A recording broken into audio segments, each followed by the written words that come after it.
following is a production of DallasCowboys.com and the Dallas Cowboys Football Club. How about them Cowboys?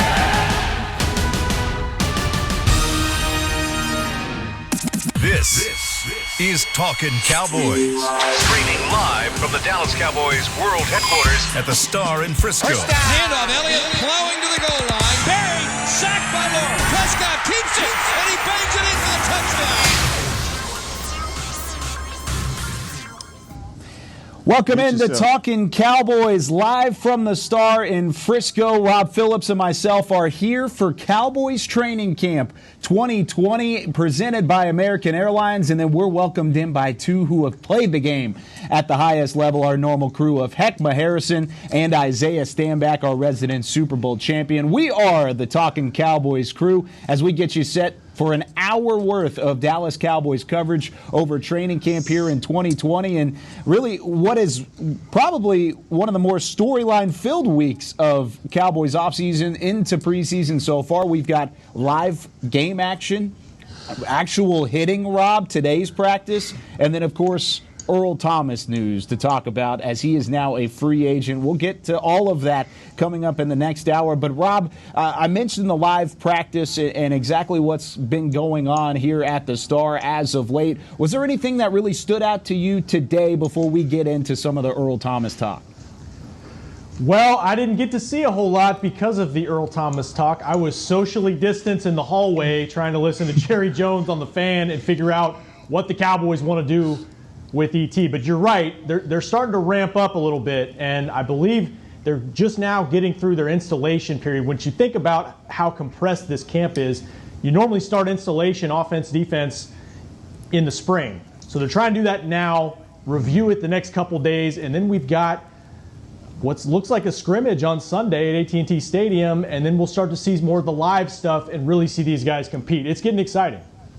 It is getting exciting, and you're starting to see some of the hits. I know previously on some Talkin Cowboys, Isaiah and Heckman, both of you mentioned how important it was for Leighton Vander Esch to get that first hit after his neck injury. Well, he got it to and just flatten Tony Pollard on a run. And it wasn't supposed to be a what it was as he laid the hammer on Tony Pollard. But let's go into some of this Earl Thomas news. We'll get to plenty of practice later on here in the show. But Isaiah, this is a former teammate of yours who's kind of going through some times in his career where it's really a turning point. Of course, he was in Seattle for the majority of the start of his career. That's where you two played together. He was then traded over to Baltimore for what was a huge deal, where he ended up signing with the Ravens and playing only a year there before he was cut earlier this week. Biggest question mark now is, where does he go from here? Is he somebody the Cowboys could potentially go after? But I want to hear first count of somebody who's played with you won on your football team. Absolutely. Earl Thomas and myself, we played together his rookie year, him and Cam Chancellor, actually, back when the Legion Boom was nice and it was fire back home in Seattle. But I played with him my rookie year, and I can tell you guys firsthand, this is one of the most competitive, hard-working, loyal, dedicated individuals that you guys can ever hope for to be on your team. Over these past few years, he's went through a lot, right? And I don't make excuses for anybody, but you take somebody, you think about the characteristics of somebody like that who works hard, who gives everything to an organization, who puts it all out there in terms of being great teammates and loyal, and then all of a sudden for Seattle to kind of do them the way that he did them, he was hurt. Right, so you saw kind of his exit after he got hurt. Right, he was mad, the whole middle finger thing. He was deeply hurt because he was fully committed to that organization, and he didn't feel like they were committed to him. So then he leaves there, right? He goes to a whole new team, and he goes out there and he does what Earl does, right? He balls out, but then he has some issues obviously off the field, and then in terms of this latest thing, it sounds like it was almost an excuse just to get rid of him. That's why I'm just going to be real with you. It sounds like it was almost an excuse just to get rid of him. We all don't know what was going on internally within that organization, but I can tell you guys it sounds like the Cowboys have a great opportunity to get one of the greatest players in the league for a discount double check. You heard it here first. Discount double check. Earl's going to bring the fire. I can tell you guys, he's working his tail off at home. I bet you he probably goes on the toilet with a helmet on. That's how serious this dude is about playing ball. That's the line of the day. Nobody can top that one. Nope. We might as well just go ahead and cut it out. We might as well just end the show there because nothing can top what Isaiah just said. But heck, I kind of want to take something that Isaiah just said. He's one of the greatest defensive players in the league right now. Is that still true? Is this still the same player that we were, at least as Cowboys fans, were looking at last year as a guy who is an instant game changer on the defensive side of the football? Man, I'm going to start off what I have to say with saying, E.T. phone home. We need you. It's not even a question of what Earl Thomas brings to this team. If you've ever been in a meeting room and you're looking at the depth chart and you have guys lined up, 70% of Earl Thomas gives you more than what you have right now. And that's not a diss to these other guys. You're looking at the NFL All-Decade, an NFL All-Decade guy, a guy that has 30 interceptions. What he's going to bring to the Cowboys, please bring to the Cowboys, is going to be a guy that we've heard this word, hybrid. Interchangeable is another word that we're going to add to the words of 2020. He gives you all of that. You can play him anywhere. If you think about what we had with Chris Richard last year, and that's why it made it so attractive, because we played cover 3 the majority of the time. But look, most NFL teams, they show you cover 2 and they play cover 3. That's what they want to do anyway. And this is a guy that you can disguise all of your looks. And I have to say this as well. If you sign Earl Thomas, what that's going to do is nullify the injury to Gerald McCoy because of all the things that you can do on the back half of your defense. That is just something that we have to look at as a team because he's going to make us that much better. Rob, do you agree? What Isaiah said about being a great teammate, that's really good to hear because I think the biggest question people were asking, maybe the Cowboys are asking too, is how the locker room would fit with Earl coming in because of what happened in Baltimore and because the reports are the players were part of that discussion that he needed to move on. So, but we've got a former player right here that says he's a great teammate. I think that's important to factor in. And, the Cowboys have done their homework on Earl Thomas before. I mean, he was a free agent a year ago. There was trade speculation before that. Chris Richard, as Heck mentioned, been here for 2 years. They have an idea of what kind of player and what kind of person he is. We all know what kind of player he is for sure on the field. And what Jerry said on the fan, not closing the door, it leads me to believe there's still some discussion going on internally on what kind of fit it would be on the field, off the field. And the other thing about it too is, I don't think it makes good business sense to come out and say on public radio, hey, we're not interested in somebody. You always keep your options open. They're in the middle of padded practices at training camp. Even if you're maybe leaning in the other direction, guys can get hurt, things can happen, and your needs can definitely change on a dime. So I think we just all have to stay tuned on this one. And Rob, before Kyle comes in, I know he's about to come in on us, but I want to just ask this question. As if we were all playing GM, let's all play GM, all right? If you have money, first of all, which we now have, right? Because McCoy's gone, right? And we had the injury waiver, so there's money there. And you have one of the best players, it's not even a question, in the league, right? And you have him available at a position that you're trying to fit somebody into. Why would you not take this opportunity when he's only had one stop where he had an issue with somebody, and that's obviously with the Ravens, right? Right. Why would you not? You make a – go ahead, Heck. It's not even a question. It's not. I really don't. I don't understand where people are coming from when they say that, oh, this guy he's a problem in your locker room. Maybe he was a problem for the Ravens. I don't know what their culture is like. Yeah. And I know I respect the heck out of Ozzie Smith, all of those guys, and Newsome, Ozzie Newsome in Baltimore. I think he's one of the greatest of his time. But you have to understand that sometimes when a guy wants out of a situation, he may do everything in his power to try and get out of that situation. Hey, I've been in some bad relationships where I've done a lot of things to get out, and I'm making your idea. And the Baltimore Ravens just made, hey, we got to get rid of you. We have to get you out of town, and it doesn't look good as far as the aesthetics of it to hear the leadership council went to management to say that we have to get rid of this guy because he's toxic in the locker room. But I'm not going to use that as an indictment on a 10-year veteran who has played at the highest level. His entire career. his entire career. And then you factor in the fact that you have a team right now that is still a relatively young team, and he has 13 playoff games under his belt. That's 10 more than Dak, and that's 6 more than HaHa has. And this is a veteran guy. That tells you the kind of experience that he has. It's going to help you later in the system and deep into that playoff run. I'm claiming it, and I'm telling you he's the guy for it. And heck, how many Super Bowl rings do we have on that side of the ball? Oh my God, nada, 0. We don't have nothing on that side of the ball. Okay, I just wondering if that provided any value there. I just wondering. Zero. One of the biggest things to me whenever it comes to the Earl Thomas signing is whether or not he fits football-wise. Does he really fit what the Cowboys want to do? I know, understandingly, we're getting it from a former teammate. He's saying that he is good in the locker room.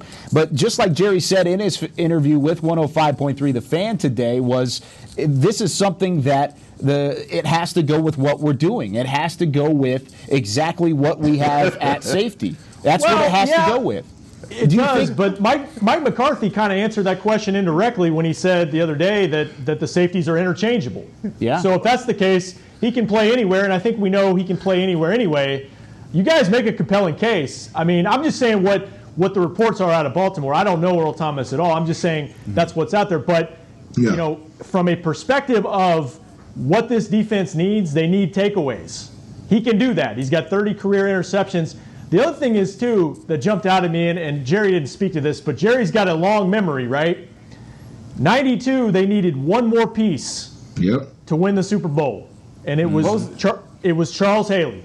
It was one missing piece, and the Cowboys they have built this team to win now. You do not hire Mike McCarthy if you don't think you're close. You would hire a younger coach and try to rebuild. So I wonder how much that is the thinking. Like, are we really just one piece away defensively from getting this thing done? Hey, Rob, yeah, hold on. Hey, let me ask you this question. Sure, go ahead. If coming off of the domestic violence stuff that Earl has, right, there's no question, going back into a locker room setting, understanding what you just came off of, you're going to get clowned.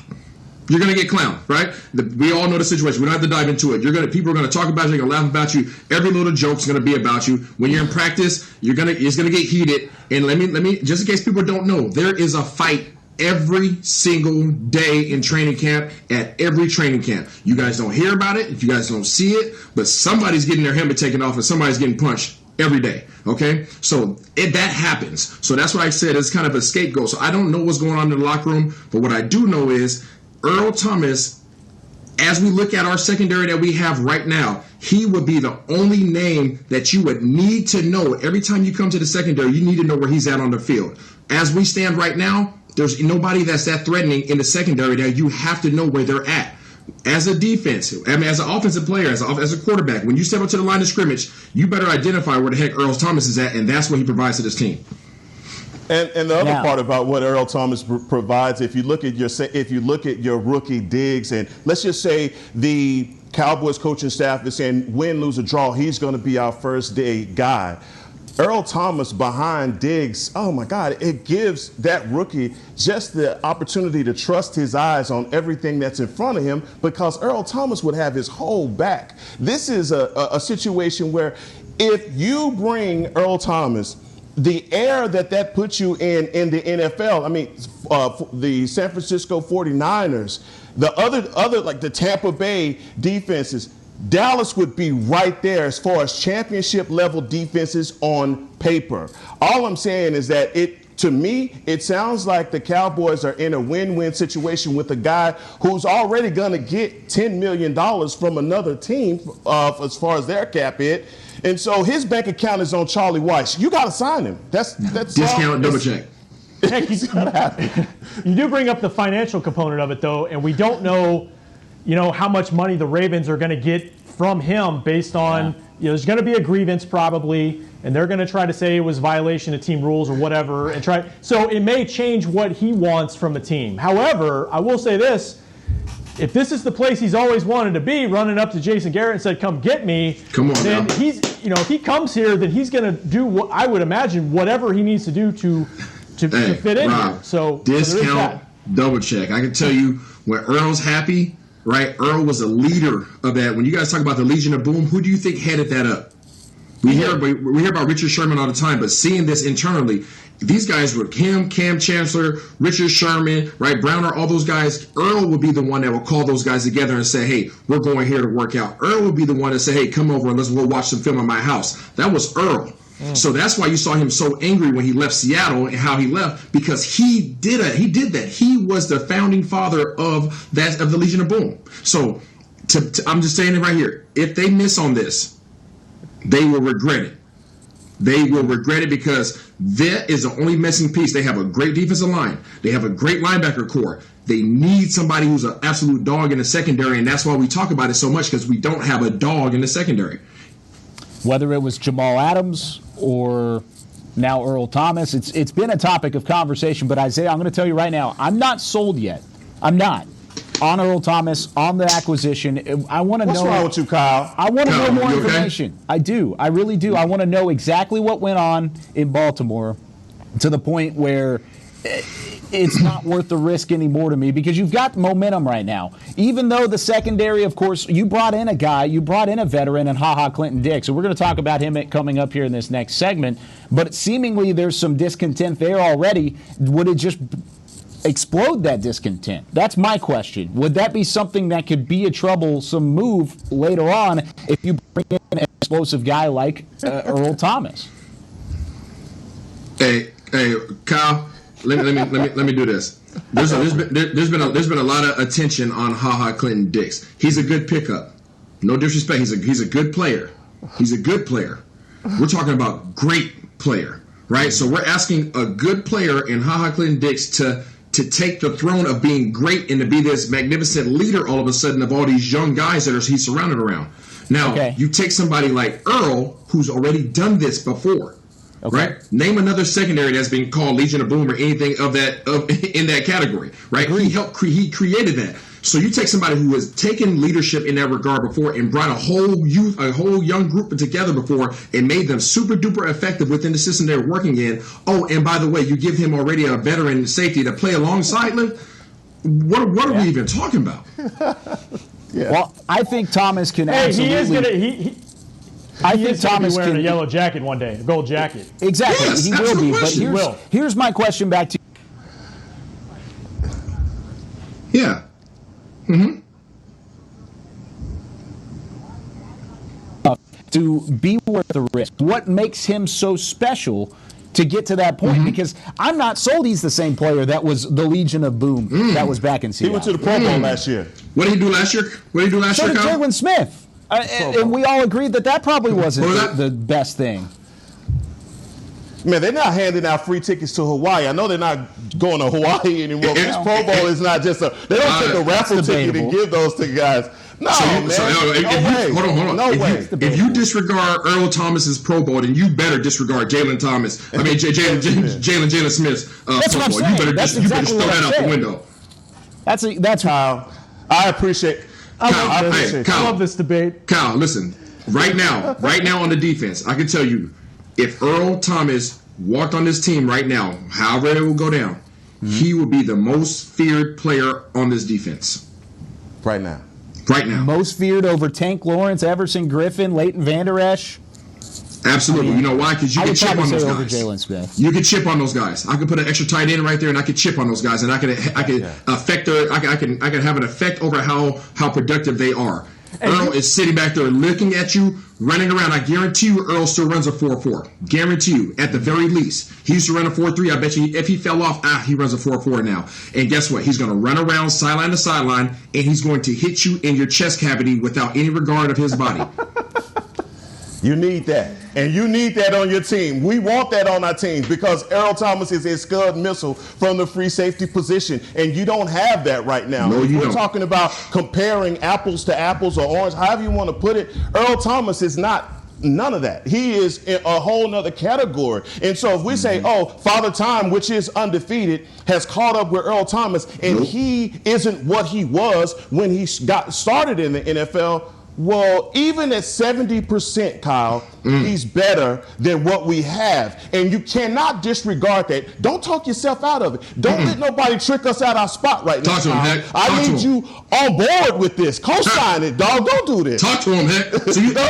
So if I hear this right, Rob, and Heck, and obviously Kyle, a rusty and washed up Earl Thomas can still make the Pro Bowl. Is that what I'm hearing? He still made the Pro Bowl. Still, He yeah. did. And he had, and PFF and the metrics guys said he had a good year still. And how many safeties go? I know, Rob, you know. How many safeties go to the Pro Bowl? Just a couple, right? Yeah, it's not a lot. Yeah. Okay. Isaiah's just going to let that one sit for a little bit, simmer a little bit. Let that marinate. I see exactly what you guys are doing here. You're teaming up on me, but how about this? You need it. You need it. You deserve it. No. You got to learn. Don't you stick that knife in your leg. Don't you do it. Take for you to say yes, number-wise, and what would be that definitive $5 million for $5 million. I have no idea. I mean, I think Isaiah made a good point in terms of they have space. And look, the Tyron Smith restructure, I think that was more of a coincidence. It happened to be the same day, Yeah. I guess, that he got cut from Baltimore, that they restructured Tyron Smith here. But that does create more space. I think they are looking toward 2021 and the potential of having to franchise Dak possibly at $38 million. But they do have cap space to do something. These guys, Isaiah has swayed me, I feel like, in terms of what he can bring on the field. And the other thing, if you just look at this big picture, and we'll see what happens here. Obviously, they have not reached out to him yet. But Everson Griffin was just sitting out there. CeeDee Lamb was just sitting there at 17 in April. Mm-hmm.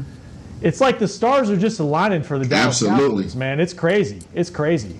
And Steven even said in an interview last week where he was referring to the Everson Griffin signing, and he said, we look at player acquisition to be 365 days a year.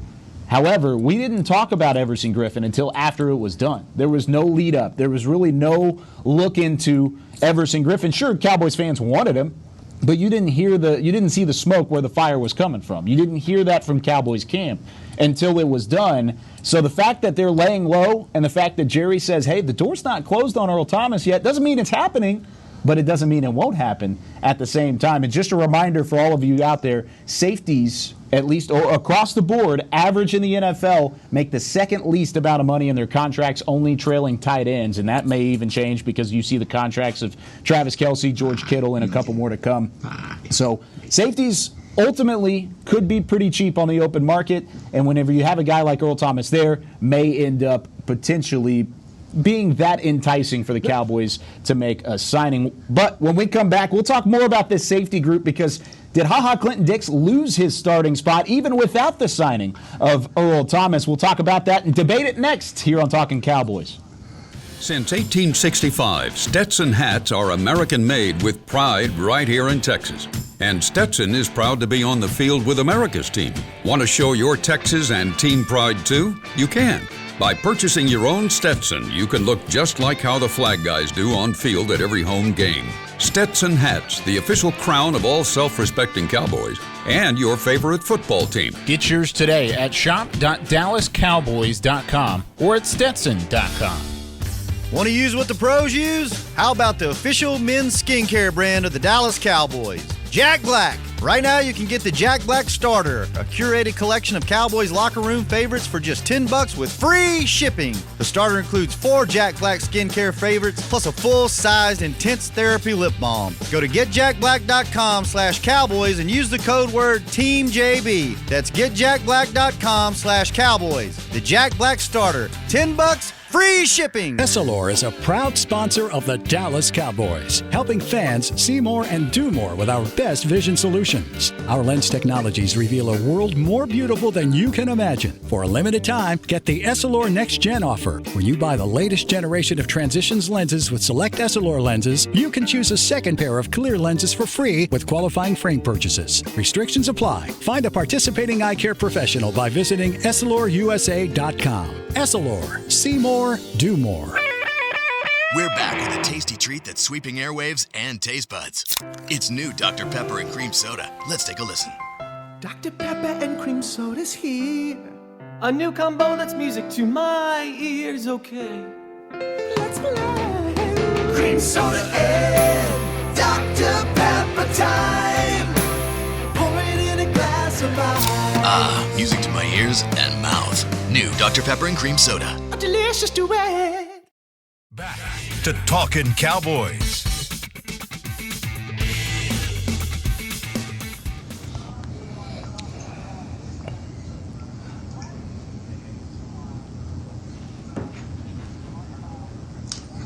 Uh-oh.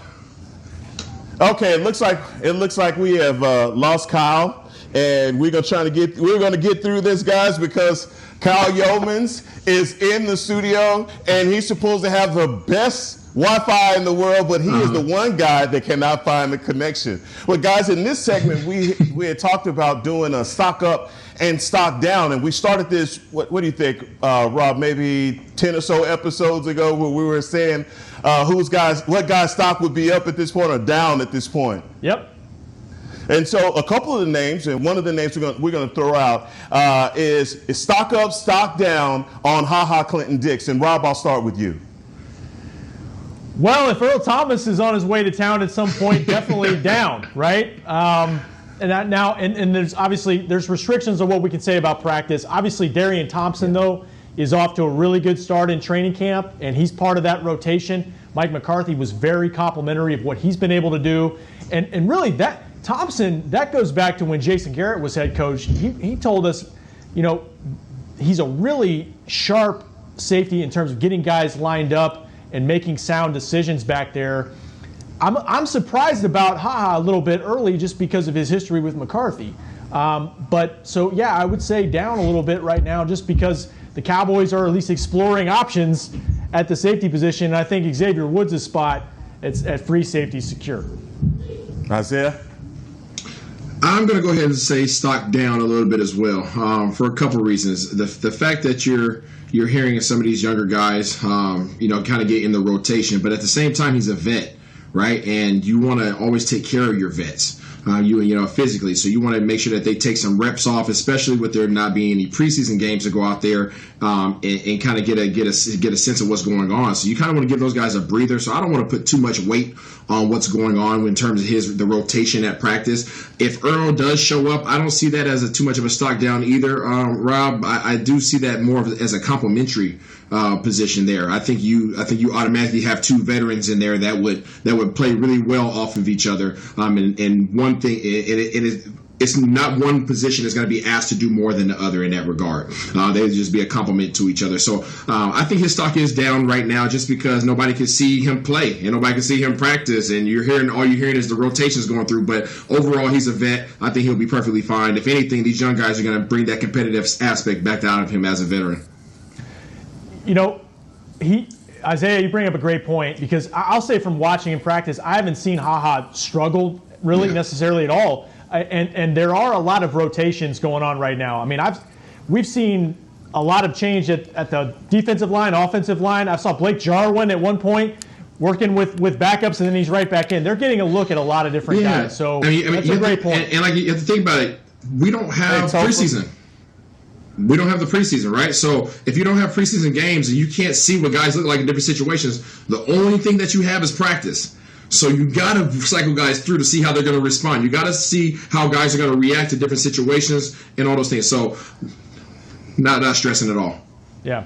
Chris, you got to mute your mic. He did it. Hey, we're hearing everything double time. But I would say, for me, stock up on and the reason I say that is because we haven't had any preseason games. Look, because of COVID-19, it has presented a different layer for how you evaluate players, and I just feel as though that experience that has is valuable to this team. When we look at Worley, at the veteran cornerback, everyone is talking about the value add that he brings with his experience. I think brings that as well. And I think you want to evaluate all of these guys because you don't have any preseason games. So letting Thompson run with the ones, I believe that is smart. But at the same time, I don't think that because of that says that, this guy is no good. Agreed. Mike McCarthy, if there's anyone that knows what he has in that particular player, it's Mike McCarthy. Yep. Now, I did hear we had Kyle back, but I don't hear him. Do you guys hear Kyle? I don't see him or hear him. You know why Kyle fell off his internet? Because the football gods were so disrespected by what he said earlier in the show about Earl that they just canceled his whole internet over there at the Star. And I'm not sure he even meant it either. You know. No, but yeah, no. I mean, in terms of Ha guys, I think he'll be perfectly fine. So I said stock down, but I'm going to go ahead and say flat line because you don't need your vets to having a bunch of reps at practice. You know what they're going to be capable of doing when week one shows up.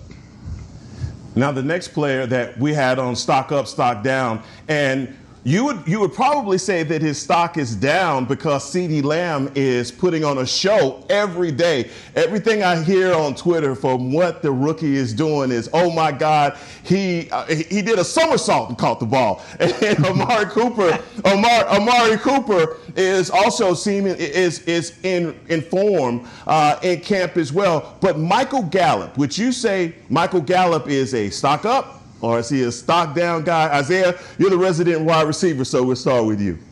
I think Gallup's stock is up. I mean, why wouldn't it be? I mean, he has two other guys to play off of. I don't think there's any question that he's still probably number 2 out there. So, I mean, he still has the speed as far as I'm concerned, as far as I know about him right now. I haven't been able to see practice, but I don't see a reason why his stock would be down right now. If anything, he's going to have more one-on-one opportunities going into the season. If CeeDee's anything like the reports are stating, then somebody's going to have to cover him. They're going to have to bring a number 3 in to cover him, whether he's in a slot or outside. Somebody that's respectable is going to have to cover this dude. And what does that leave Gallup at? You could talk about all these other receivers, Coop and CeeDee all you want to. Give me your third guy. I'll take your third guy all day long. He's going to blow right by him. Absolutely. Rob? Stock up. But yeah, CeeDee's gotten all the headlines, and look, rightfully so. Amari has just been, I think with Amari is just Amari. You expect it from him, and he's not outspoken, but he just gets the job done. But Gallup's made his share of plays too. Dak had a beautiful back shoulder throw to him for a touchdown yesterday. I think he's arguably the most explosive wide receiver they have, getting to top speed and separating from DBs. He's been productive. And the other thing, Adam Henry, wide receivers coach, spoke about it the other day with us. Those top 3 guys have really started to bond.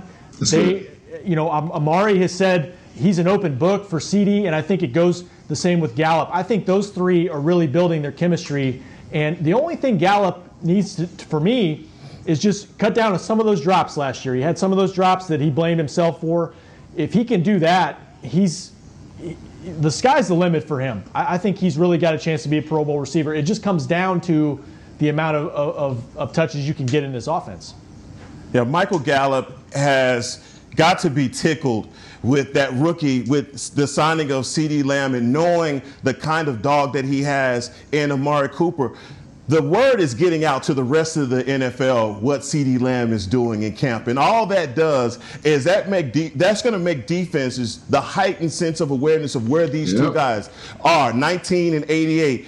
Maybe, just maybe, people are going to say, oh, Michael Gallup, we can leave you one-on-one with one of our slot guys. And that's where Michael Gallup starts to eat. So all of the talking, and he wants to probably stay as quiet as he possibly can, but the rest of the NFL not knowing schematically how the Cowboys are going to line up. I'm saying stock up for Michael Gallup. But as far as our next player, and I think this is very interesting because as far as the cornerback group, everyone is hearing the word on Awuzie in some of these plays that he's making in camp. Rob, you had a write-up about him, about Awuzie. Stock up, stock down on Cheeto. Stock up. He has been, I think the most encouraging thing about practice so far for me beyond the defensive line is you see different DBs step up every single day. It's been Anthony Brown some days. Darryl Worley has been productive pretty much every day, it seems like. And Cheeto's right in that mix, too. Now, I think he was limited today in practice, didn't do much after what appeared to be kind of straining his leg in practice yesterday. But he was flying around before that. Had a leaping interception in team drills on Dak. in a 2-minute situation where the offense needed a field goal to go win the game. He's been like that throughout camp. He's been competitive against these top receivers. And I asked Mike Nolan, new defensive coordinator, about it a couple of days ago, and he said, look, they like their numbers there, and the fact we just mentioned Gallup, going against these wide receivers day to day is going to make all the DBs better. And I think Cheeto's been really good so far. Rob, I'm back, by the way, and I want to kind of go off of the point that you just made, because that was something I was really thinking about today. Was you see the growth in Trayvon Diggs. You see the growth in Anthony Brown and what he's able to do with the DBs and in the slot. But I really think ultimately it's super encouraging to see Gallup and Amari and CeeDee Lamb have the success that they do, because every time they make a spectacular grab, you know those defensive backs are learning. You know those safeties are learning to come across and find a way to give you that help over the top. I think overall that's a super encouraging thing. And Isaiah, I know you could probably play to this as a wide receiver who's been through training camp. Was there any give and take from the offensive side to the defensive side whenever there were plays like that? Heck yeah. We got into it all the time. I mean, you got to remember, we had Roy Williams, we had Terrell Owens. At the same time, we had Pac-Man Jones, Terrence Newman, Orlando Scandrick, Mike Jenkins. So we had a very mouthy group, should I say. And, it was always back and forth, and you might, during one-on-ones especially, even pre-practice, right? Somebody make a grab, guys start wolfing, TL talking to Pac-Man, talking about, come back to the line of scrimmage. No, let's go right now. So you get that back and forth, and it's highly competitive, but it's so productive.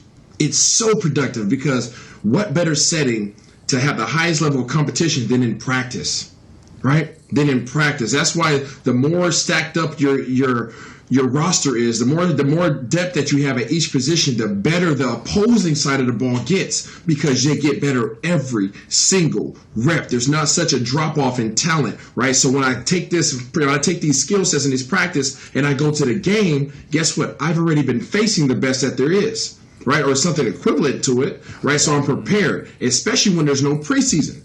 Right, so these guys are going to be in there battling every single day. Wuzier and all those other guys. It has to be the most highly competitive group on our team. It has to be, right? Because there's so many unknowns. So these guys are out there not only competing because of the guys on the other side of the ball in terms of Cooper and CD and Gallup, but also because of the fact of, guess what? We have a lot of depth. And if I want to play, I got to show something every single day, because I don't have a preseason to go out there and show that I can ball. I got to show it in his practice reps. And by the way, Trayvon Diggs, that was his best practice at camp so far. Oh, he was 100%. He was everywhere today. Yeah, he had a couple PBUs, was in great position really all the way through, looked comfortable in zone for the first time. I think yesterday was really the first practice that I looked at it and I said, okay, he looks comfortable. He looks like his footwork's there, his decision-making's there, finally kind of finding a groove for the rookie out of Alabama, second-round pick. Now, You talk about sink or swim. We kind of saw that last year whenever it was Tony Pollard thrown into the mix with no Ezekiel Elliott at training camp. He's our next stock up, stock down, because I want to hear what you guys have to think about Tony Pollard, because seemingly from what we've heard from Kellen Moore, from this offensive staff, from Skip Pete, and really the entire coaching staff, is they want to get Tony Pollard involved, not as a backup running back, but as an added weapon. Rob, we'll start with you. Stock up, stock down for Tony Pollard through camp so far. Stock up. I mean, I think they have an opportunity, and they should get him more involved. I think there's a way to get Zeke and Pollard involved, sometimes together, sometimes spelling Zeke, because we talk about versatility on defense. Tony Pollard can give you a little bit of everything on offense too. And Zeke's trying to do the same thing, and Zeke has proven that he can do it in terms of a pass catcher, a blocker, complete back. Pollard gives Kellen Moore so many different options as a complement to Elliott. And I think we've seen it in practice. He's explosive. I think he has a better grasp on the offense than he did last season. But I always, when we talk about Tony Pollard, I always go back to what Isaiah said. There's certain guys that have so much talent, but you got to find a role. You got to find certain snaps. And I think the biggest thing that will help him is if they're just a better overall team and they build leads and they give more opportunities for him to get in the game. Because I think they were in a lot of situations last year where they were in trailing and trying to make things up in the scoreboard. Yeah, Rob. So Ezekiel Elliott is no longer a spring chicken. All right, I'll put it that way. We need to take some reps off of him, right? You want to preserve your number one running back. And I want everybody to think back to when the Saints were absolutely balling out. They had two dogs back there, one by the name of Mark Ingram, one by the name of Alvin Kamara. And they had two totally different styles of play, right? And it really reminds me of those guys in terms of what these guys have now here in Dallas, what availability they have to them right now in the form of Ezekiel Elliott, right, and Tony Pollard. You got a guy who's going to be your every down back, he knows always going to fall forward, right? He's not necessarily going to run away from guys all the time, but he's going to give him the hammer. He's going to give our first down. He's going to give us our first and second down efficiency. And then guess what? Then you bring in your curveball, right? And all of a sudden you got this dude named Pollard who can obviously be your third down back. He can swing out. He can run routes one-on-one on linebackers because you're going to have one-on-one because you can't play zone with these three receivers that you have out there. Plus, you got this dude named Jarwin that can kind of run a little bit fast, too, for his position. So you're going to have man coverage from the running back position. And how many linebackers can really cover running backs? Not that many. So they're going to include him as much as possible. As we talked about in the past on this show, Zeke will get his screenplays, but Pollard is going to get worked in there. I think is not only smart schematically, but it's also smart in terms of persevering, in terms of preserving Ezekiel Elliott as you want him to be on your team for the next 6-7 years. Now, Kyle, you wrote a great article about Tony Pollard and him just basically pointing out that he's in a better mental space coming into two-a-days simply because he's more aware of what's being asked of him. It sounded like to me, just cutting to the chase, I know my plays now, and as a rookie, those are some of the things that these guys struggle with is just learning the playbook. And you saw that from Tony Pollard. It's just some of those plays, it looked like he was out there and he was clueless as to what to do. Guys, I'm on the other end of this, and this is stock down. And I'm saying stock down because yes, exactly. I'm saying it because I don't want any rep that is taken away from Ezekiel Elliott is a bad rep. In my opinion, I believe he's a generational talent. I believe he's the kind of guy that once he gets going and he's eating, you don't want to stop that train. And so I just feel as though the Cowboys have so many weapons. You have to fit Tony Pollard into it, but I don't think you get Zeke out of rhythm just so that Tony Pollard could get a rep. Now, Isaiah, look, I have my PhD in barbershop debate. So if you're ready to do this, I'm ready for it. I'm ready for it. See, I'm not sure. Heck, I know you're a football-minded individual, but there's this thing that they call the split back. Have you heard that? There's a thing that they call the split back, and that's where you have two running backs in a game at one time. So if there's one running back that happens to be, as you say, eating, there's an opportunity for you to now bring the second running back in and go split backs, right? And then when you go split backs, you may take Jarwin out, and then you still leave CeeDee Lamb, Gallup, and Cooper in the game. So now you have your top three receiving individuals and your top two runners in the game at the same time with a guy named Dak Prescott wearing number 4 at quarterback. So that's 5 weapons out there that defense really doesn't want to face. So you don't have to take Zeke out of it. You can just simply add Pollard in there to be a complimentary player. Now, I'll go with that. Anytime you're talking about complimentary to Ezekiel Elliott, I'm all about it. All I'm saying is that this year, it seems like all of the stars have aligned for Ezekiel Elliott to will have another solid breakout year. And I'm talking about 1,600 yards is what I'm looking for. Yes, I said it. I'm telling you, I'm expecting that from him behind this offensive line. What? I said it. I know you said it. I know what y'all want to do? I'm here for it. You and I agree on a lot of things. And this is not one of those things. Even a little bit. It's okay. You're talking about stars aligning for Ezekiel Elliott to be a featured back and have 1,500 or 1,600 yards? No!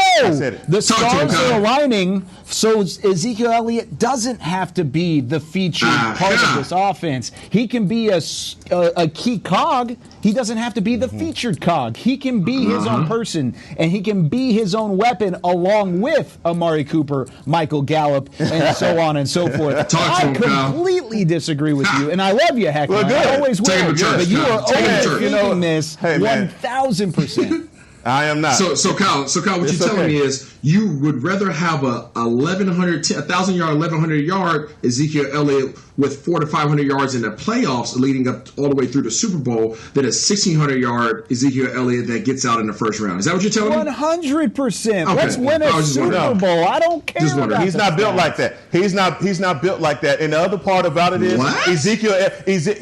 He's built for this 1,600 yards. So you're saying 1,100 yards and receiving and then 500 more. No, 500 more through the playoffs. And you put on top of that the fact that he was underutilized in the passing game last year. Yes, Ezekiel Elliott is an asset that you have to use. Man, all of the NFL. The NFL, you can have all the receivers for 1,000 yards you want, and you'll be at home. If you have a running game and you can milk that clock, look, man, and you have a defense that you can run out there and get and create turnovers, there's no way you don't say Ezekiel Elliott is our bell cow running back, and we're going to ride him all the way to Tampa. I said it. Anything that takes the ball out of Ezekiel Elliott's hands, I'm not with it. Question, fellers, how many 1,500-yard running backs have the Patriots had during their run? I don't know. Maybe Corey Dillon did it.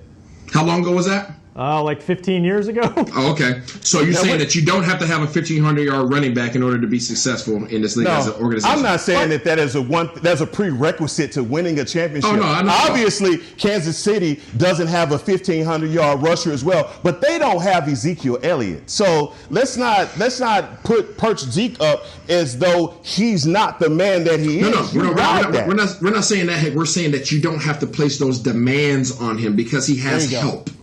He has help. So if he has help, why would you not distribute that amongst everybody so that everybody's healthier throughout the year, leading you all the way up through a Super Bowl, hopefully? I'm riding Zeke to Tampa. Man, he ain't going to have no kneecaps next year. Here's the thing about this. Here's the thing about this debate. This is exactly what coaches dream about. This is what offensive coaches dream about, is having a debate on, oh my gosh, which weapons do we use? Oh, we have so many guys that could potentially go 1,500 yards or take us to a Super Bowl if they're healthy. That's a completely Hey, Kyle, off the radar debate. Go ahead. Kyle, let me ask you this. In a season where you're not going to have a preseason, the one thing that is constant in your offense is your running back. What is easier than turning around and handing the ball to Ezekiel Elliott? He has something to prove this year. He was, and as far as first down rushers, he was pretty last in the NFL on first down, and that had to do with the lack of creativity in offense. Dude, we have all of those weapons now. So if you have to relegate to Amari Cooper and you have to relegate to CeeDee Lamb, that extra man that you had in the box last year, he's not going to be there. So how is that plan to turn around and hand the ball to 21 not the likely plan that's going to get you to the Super Bowl or give you success? Well, I think y'all are both right. I think, like Isaiah said, Pollard can take some of that off of him, so it's a long season, right? But I also think there's a better chance of Zeke getting 1,500 yards than having 3 1,000-yard receivers. At least that's what I think a fan should probably hope for. Because what it means is you got Zeke, like Heck said, salting away games and wearing them down and finishing the game off in the fourth quarter. He didn't get to do that last year. I forget how many times it was. Dak threw over 40 times in games. It was like 5 or 6 times. That's way too much. You need Dak having about, 28 attempts, something like that, and be able to pound your running backs. And I think if you're a good football team, I think Zeke's got a chance to definitely get. I think he had 1,300 last year. I think he'd get to 1,500. That's feet ball 101.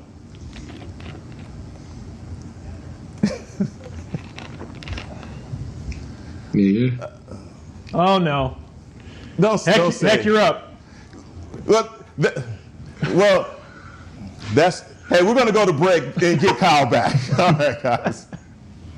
I'm Jay Novacek, former tight end for the Dallas Cowboys. Back in the day, I was the guy who always got the tough yards, and that's why I run with John Deere today. In fact, I have a John Deere 3025E tractor that can handle any yard work I need to do, even the tough yards way out back. So if you have 1 acre or 1,000, John Deere has the equipment that's just right for you. Visit a John Deere dealer today and run with us. We are the official tractor provider of your Dallas Cowboys. Essilor is a proud sponsor of the Dallas Cowboys, helping fans see more and do more with our best vision solutions. Our lens technologies reveal a world more beautiful than you can imagine. For a limited time, get the Essilor Next Gen offer. When you buy the latest generation of Transitions lenses with select Essilor lenses, you can choose a second pair of clear lenses for free with qualifying frame purchases. Restrictions apply. Find a participating eye care professional by visiting EssilorUSA.com. Essilor. See more, do more.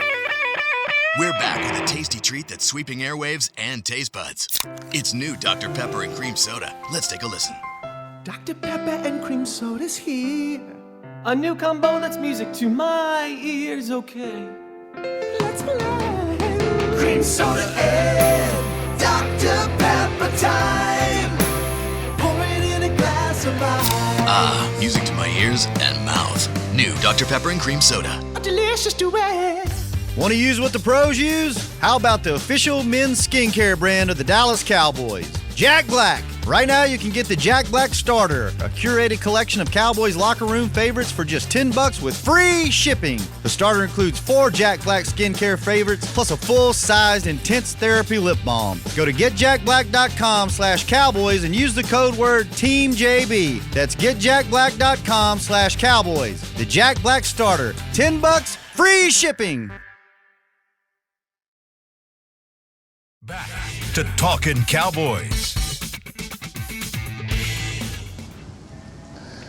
So before I get disconnected again, going to go through our sponsorship reads that we're supposed to do. Looking for something to change up your dinner routine? Help out local Frisco businesses by choosing one of the Star District restaurants. They're across the street here from the Dallas Cowboys headquarters. For more information on delivery, takeout, curbside pickup, and dine-in availability, visit thestardistrict.com. Lots of fantastic options over there, and they've got some fire roasted things over there. We've been fire roasting really since 11 o'clock on our debates back and forth, whether it be Earl Thomas. Is he a legit fit for the Dallas Cowboys? Half of us think so, half of us don't. It's been a fun show, to say the least. Heckma Harrison, Isaiah Stanback, Rob Phillips, I'm Kyle Yeomans here for Talkin' Cowboys every Tuesday at 11 o'clock. And guys, we were kind of talking about it in the break a little bit. We're going to talk about expectations here in about 4 or 5 minutes before we close out the show. But Isaiah brought up a fantastic point throughout the commercial break about Earl Thomas and some of the other teams that are interested in bringing in Earl Thomas. One of them is in your own state. The other one's in your own division. You've got the Houston Texans and the Philadelphia Eagles, who have reportedly shown some interest in potentially signing Earl Thomas to a deal. And I don't know about you guys, but that kind of makes me queasy thinking about Earl Thomas in an Eagles uniform. And Isaiah, I know you talked about it as well. Rob, you even have an example of going back almost a decade of something very similar. But Isaiah, we'll start with you. How much do you not want to see Earl Thomas in an Eagles uniform? Listen up. I promise you, Earl, next to my boy I grew up with, Nate Robinson, Earl Thomas is the most competitive individual that I have ever known in my life. And Earl, if the Dallas Cowboys don't sign him, if they elect to not sign him simply just off of, I just don't feel like it right now, Earl will make the Cowboys' life a living boop.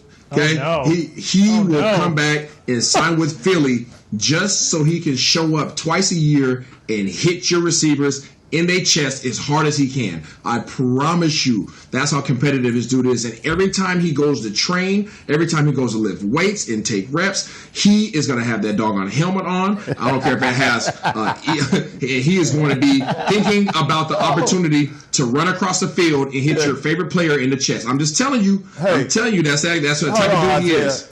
Isaiah, let me say this to you then. If he does go to Philly, what Ezekiel Elliott will do what Henry did to him and turn him to a lead blocker on a defensive play. Okay, that's what I'm telling you. Don't. Hey, listen, and guess what? They both going to be waking up then, because I tell you, he's coming in full throttle. He better not go to Philly. If he goes to spite us just to be petty, then that's on him. But for me, I feel like if he doesn't come to Dallas, I think the one place that he would land would be in Massachusetts with Billy. You know, that's the place.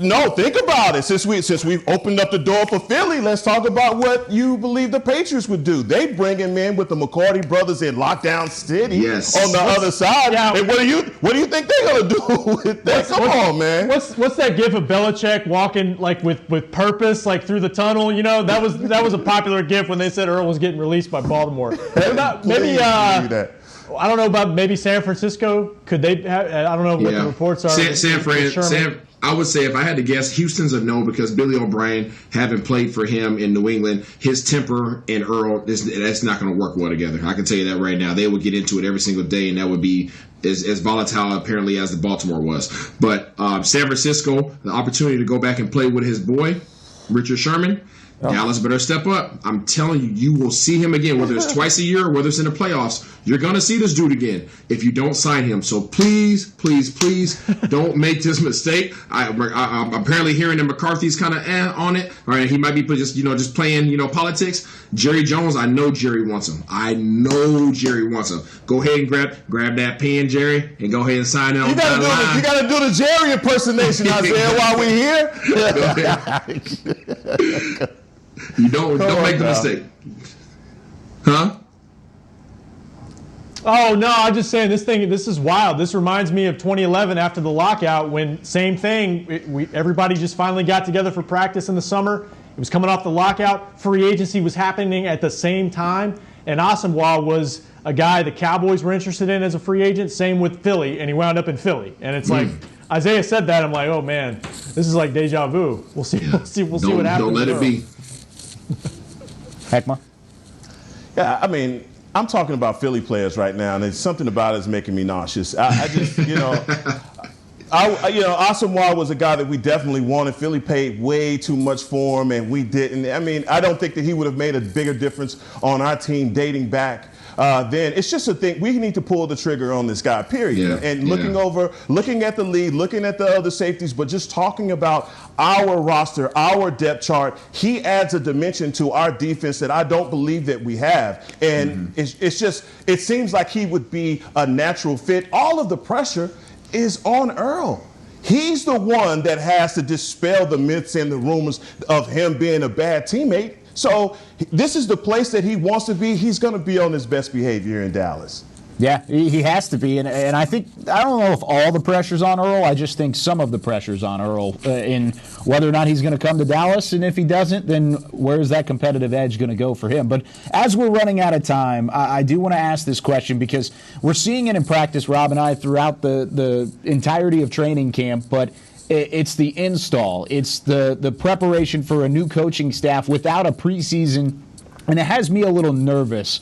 But should there be any lowered expectations, potentially a slow start to the season, even with Mike McCarthy potentially not having that lead in, not having that preseason to really install a system moving forward, Rob? Mike McCarthy said no. He was asked about that a couple days ago, and he said, I don't want to hear that crap in so many words. He said the expectations are to go win a title. That's what he was hired for. And that's what he said the expectations are every team he's ever had.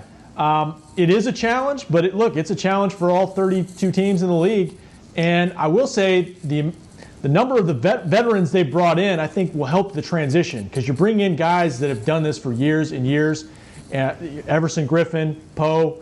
I think that helps. You're not relying on as many young guys, and I think they've got an opportunity to win a lot of football games because I think what they've done on defense, in particular. Heckma? Yeah, the one thing about retaining Kellen Moore that really gives me confidence about our offense because the terminology is going to be the same. And I believe that he is going to be the voice between Dak and Mike McCarthy as far as bridging that terminology. So I have no doubts about that. And I believe that Mike McCarthy has his heart in the right place by saying, look, Kellen, because of what's going on with the season, it would seem like it would be better for you to start things off. He's learning that offense and those terminologies as well, and he did express that in his presser also. The expectation is championship. That's not even. There's no question about it. You brought veterans on this team not because you want to build this team for the future. You brought veterans on this team because you want a doggone ring and it's been too long, and you want that. You want that other. You're tired of another organization up in the Northeast having more than you. So that's what the conversation is. The expectation. You brought in this amazing coach. He has I don't even know how he has his staff together, but he has a ridiculous staff. You brought in veteran guys to play. You shored up your defense where you were lacking at. You added another weapon on offense. You retained the same offensive coordinator so that you have symmetry there and there's no learning curve. This team is set up to ball out. Go out, sign this dude, another Pro Bowler, to add onto your defense and secure this thing, and let's go play some ball.